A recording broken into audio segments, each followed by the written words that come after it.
Lors d'une conférence de presse tenue en son cabinet à Paris, le vendredi 16 juin 2017, Maître Éric Dupond-Moretti, avocat de l'ancien gouverneur du Katanga, M. Moïse Katumbi, a lu à la presse une communication du Haut Commissariat des Nations Unies aux droits de l'homme relative à la plainte de Moïse Katumbi contre la République démocratique du Congo.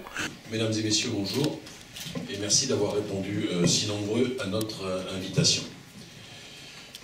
Nous souhaitons vous informer qu'un tournant extrêmement important, essentiel, vient d'être franchi dans le bras de fer qui oppose le président Katumbi aux autorités politiques de RDC. Je dis politique parce que, et non pas judiciaire, puisque je vous le rappelle, le juge qui a condamné le président Katumbi a déclaré devant un huissier de justice que ce procès était une pantalonnade et que sa signature, donc la signature de ce juge, avait été obtenue sous la menace d'une arme.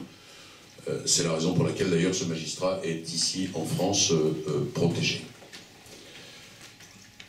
Le Haut Commissariat aux droits de l'homme vient de m'adresser une première réponse aux demandes provisoires que nous avions formulées le 2 juin à Genève lorsque nous avons déposé notre plainte, et je vais vous donner lecture de cette lettre qui est une lettre du 13 juin 2017.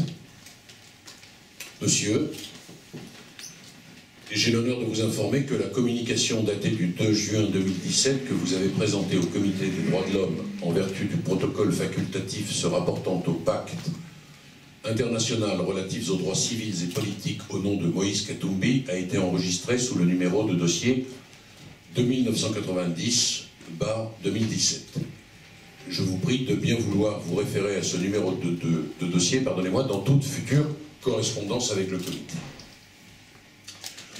Conformément à l'article 97, paragraphe 2 du règlement intérieur du comité, votre communication a été transmise ce jour à l'État partie, lequel a été prié de fournir ses observations se rapportant à la question de la recevabilité dans les 2 mois. Et voilà le plus important. Veuillez noter que, conformément à la règle 92 de son règlement intérieur, il a été demandé à l'État partie de prendre toutes les mesures nécessaires de manière à prévenir tout risque de préjudice irréparable en lien avec l'exercice par l'auteur des droits garantis par le pacte. L'État partie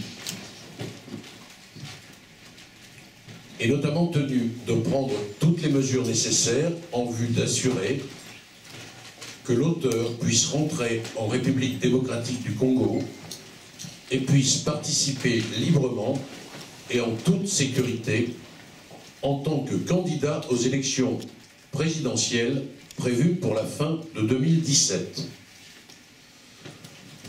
Ouvrez la parenthèse, voir aussi la résolution 2348 du Conseil de sécurité du 31 mars 2017, notamment son paragraphe 6, fermez la parenthèse. À cette fin, l'État partie est également tenu de prendre toutes les mesures pour garantir à l'auteur son droit à la liberté, à la sécurité, en le protégeant contre toute forme d'arrestation ou de détention arbitraire pendant toute la durée de l'examen de sa communication par le comité. La présente demande ne signifie pas qu'une décision ait été prise sur la question de la recevabilité de la communication ou sur le fond des allégations. Je précise qu'il s'agit là des mesures provisoires que nous avions demandées, en plus naturellement de la plainte qui a été déposée le 2 juin et dont vous avez tous eu connaissance. Ce document sera à votre disposition. Il permet très clairement pour nous de revendiquer comme un droit aujourd'hui la possibilité pour le président de se rendre dans son pays, de voir sa sécurité assurée, d'interdire, je le répète, toute forme d'arrestation ou de détention arbitraire, mais toute forme d'arrestation durant toute la durée de l'examen de la communication par le comité, L'État doit assurer la sécurité du président et il était extrêmement important que vous sachiez qu'avec une grande célérité, le Haut Commissariat aux droits de l'homme a répondu sur ces questions. Reste le fond à examiner et la RDC est sommée, dans un délai qui est assez bref d'ailleurs, de répondre à la requête que nous avons déposée. Voilà, vous êtes totalement informés, j'allais presque dire en temps réel, de la réponse qui nous a été apportée et qui nous satisfait tout à fait pleinement. Et évidemment, je passe la parole à Monsieur le Président Katumbi. Avec ce micro qui marche. Merci beaucoup, Maître. Merci d'être venu. Je crois que vous aviez bien suivi la lecture. Je voudrais d'abord remercier le Haut Commissariat et aussi les journalistes d'être venus. Et je voudrais vous dire que mon retour est imminent au pays. Sauf s'il y a d'autres questions à poser, je suis prêt à répondre à toutes les questions. Merci.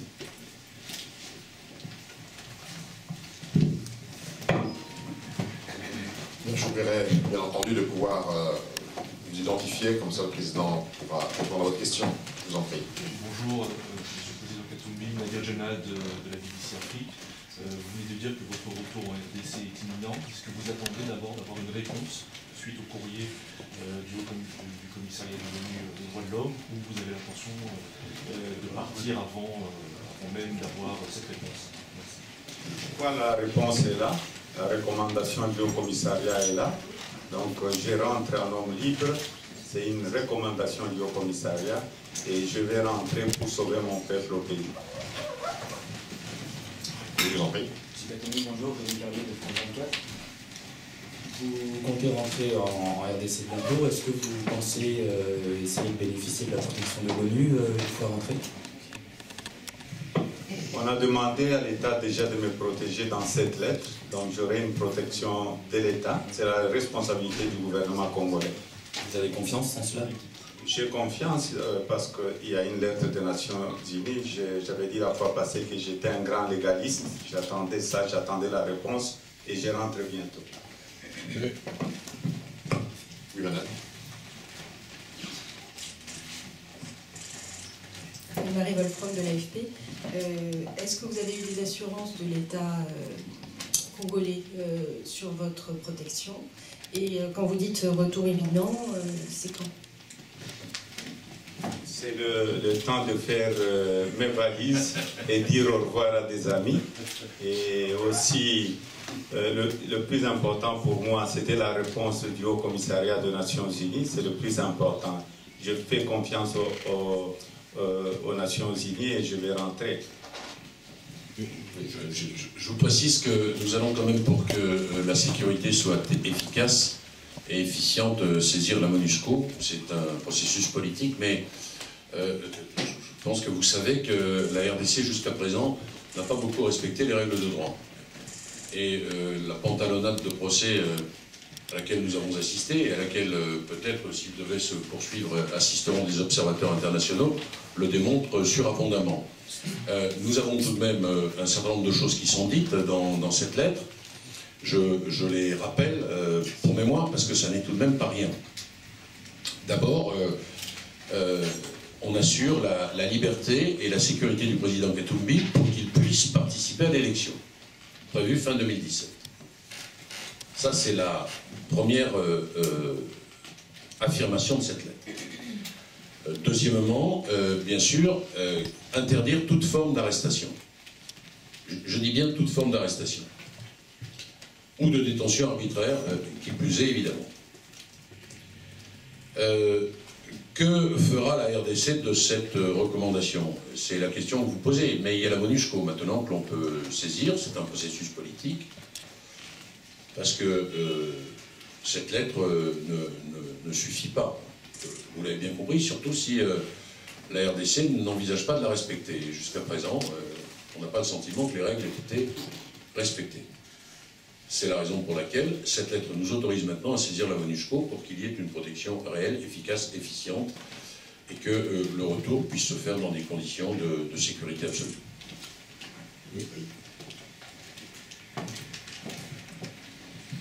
Oui, Fabien Boussoani, Gatine Tchangou. Récemment, disons, à plusieurs reprises, vous avez annoncé un retour à Kinshasa ou en République démocratique du Congo imminent. Tout récemment, dans un média, vous avez estimé que les garanties n'étaient pas encore réunies. Et vous pensez que cette fois-ci, ces garanties sont réunies et que Moïse Katumbi n'a plus peur de rentrer au Congo? Vous savez, c'est pourquoi je suis allé au commissariat des Nations Unies porter plainte, parce que je devrais aussi avoir leur réponse. Et maintenant, j'ai la réponse. Et je voulais rentrer aussi avec la dépouille du président Tshisekedi qui traîne encore en Belgique. J'avais annoncé ça. Et si la dépouille était rentrée, Moïse Katumbi serait déjà au Congo. Maintenant, il y a des garanties encore que je venais de recevoir. Parce que vous savez, nous avons une justice qui est inféodée chez nous, instrumentalisée. Nous avons de bons juges, mais la justice chez nous aujourd'hui est vraiment instrumentalisée. Oui.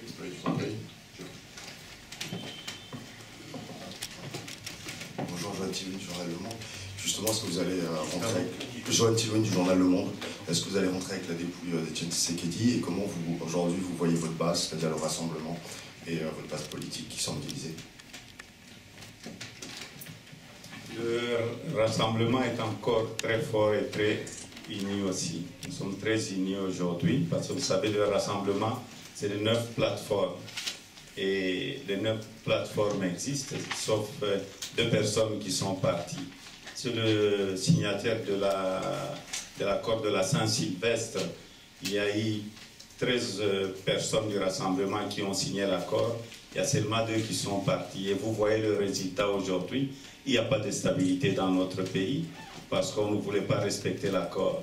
Et je vais rentrer au pays parce que ce que j'attendais là, c'est pourquoi je suis allé porter plainte. Donc je vais encore confirmer mon retour. Je venais donc mon retour est vraiment imminent au pays. Oui. Oui. J'étais en train de dire, parce que vous êtes venu en retard, que c'est le temps de faire mes valises et dire au revoir à des amis. Donc c'est vraiment imminent. Cheikh Fita, info en ligne des Congolais de Belgique, connaissant les gens qui sont en face, qui n'ont jamais rien respecté, est-ce qu'il ne pourrait pas dire par exemple que vous êtes candidat à la présidence, mais la campagne n'a pas encore commencé, attendez un peu, quand la campagne commencera, vous pouvez revenir? Je ne veux pas attendre, vous savez, je ne suis pas chez moi. Chez moi, c'est la République démocratique du Congo.